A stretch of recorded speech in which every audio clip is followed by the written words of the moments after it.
आज हम बात करेंगे देश की एक बड़ी और एक संवेदनशील कानूनी बहस की। मुद्दा है वक्फ संशोधन कानून का, जिसे लेकर सुप्रीम कोर्ट में 20 मई को अहम सुनवाई हुई।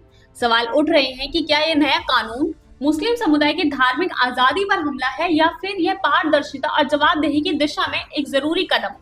शुरुआत करें 17 अप्रैल से, जब सुप्रीम कोर्ट ने इस कानून के 3 प्रमुख प्रावधानों पर तत्कालिक रोक लगाई थी। केंद्र सरकार ने जवाब दाखिल करने के लिए 7 दिन का समय मांगा और मंजूरी भी मिली। इसके बाद सुनवाई की तारीख बदलती रही, 5 मई से 15 मई और फिर 20 मई। 20 मई की सुनवाई चीफ जस्टिस BR गवई और जस्टिस जॉर्ज अगस्टन मसीह के बेंच में हुई।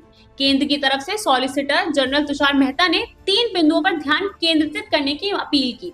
अदालतों द्वारा घोषित वक्फ संपत्तियों को डी नोटिफाई ना किया जाए। जब तक कलेक्टर की रिपोर्ट न आए तब तक संपत्ति को वक्फ घोषित ना किया जाए। वक्फ बोर्ड व काउंसिल के सदस्य मुस्लिम ही होने चाहिए, पदेन सदस्यों को छोड़कर।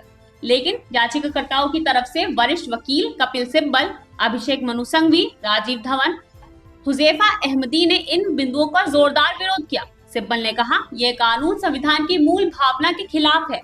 उन्होंने बताया कि वक्फ संपत्ति का मतलब होता है वह प्रॉपर्टी जो अल्लाह के नाम पर चैरिटी के लिए समर्पित की गई हो। यह प्रॉपर्टी किसी के निजी कब्जे में नहीं जा सकती, ना ही इसे रेवेन्यू जनरेट किया जा सकता है। सिब्बल का तर्क था, यह नया संशोधन कानून कहता है कि अगर कोई अपनी संपत्ति वक्फ घोषित करना चाहता है तो उसे साबित करना होगा कि वह प्रैक्टिसिंग मुस्लिम है। और यह फैसला कौन करेगा? जिला कलेक्टर, यानी सरकार का प्रतिनिधि।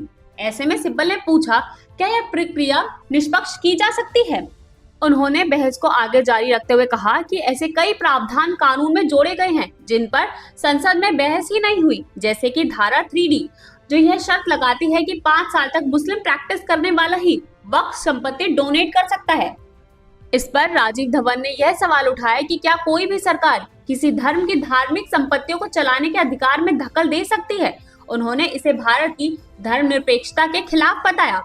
वहीं सिंघवी बोले, इस कानून के तहत एक सामान्य व्यक्ति से उसका धर्म विश्वास साबित करने की मांग की जा रही है, जो सीधे तौर पर संविधान के अनुच्छेद 15 का उल्लंघन है कि अगर किसी मस्जिद को संरक्षित स्मारक घोषित कर दिया गया तो उसका वक्फ दर्जा खत्म हो जाएगा, यानी लोग वहां नमाज नहीं पढ़ सकेंगे।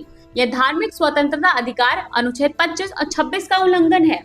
बेंच ने टिप्पणी की कि आमतौर पर माना जाता है कि संसद जो कानून बनाती है वह सोच विचार कर बनाया जाता है, लेकिन अगर उसमें कोई खामी है तो उसे ठोस आधारों पर चुनौती दी जानी चाहिए। अब सरकार की बारी है। आज यानी बुधवार को केंद्र सरकार हलफनामा दाखिल करेगी। वह यह साबित करने की कोशिश करेगी कि यह कानून संपत्तियों के बेहतर देखरेख के लिए लाया गया है, न कि मुस्लिम समुदाय के अधिकारों को खत्म करने के लिए। सरकार का यह भी कहना है कि पारदर्शिता और जवाबदेही बढ़ाने के लिए गैर मुस्लिम को वक्फ बोर्ड और काउंसिल में शामिल किया गया है। लेकिन याचिकाकर्ताओं का कहना है, जब हिंदू और सिख धर्म की संपत्तियों को उनके धर्म के लोग ही चलाते हैं तो फिर मुस्लिम धर्म में यह नियम क्यों नहीं? संभावना है कि बुधवार यानी आज दोनों पक्षों की बहस पूरी हो जाएगी और उसके बाद सुप्रीम कोर्ट अपना आदेश सुनाएगा। ऐसी खबरों के लिए जुड़े रहें फैला न्यूज के साथ। धन्यवाद।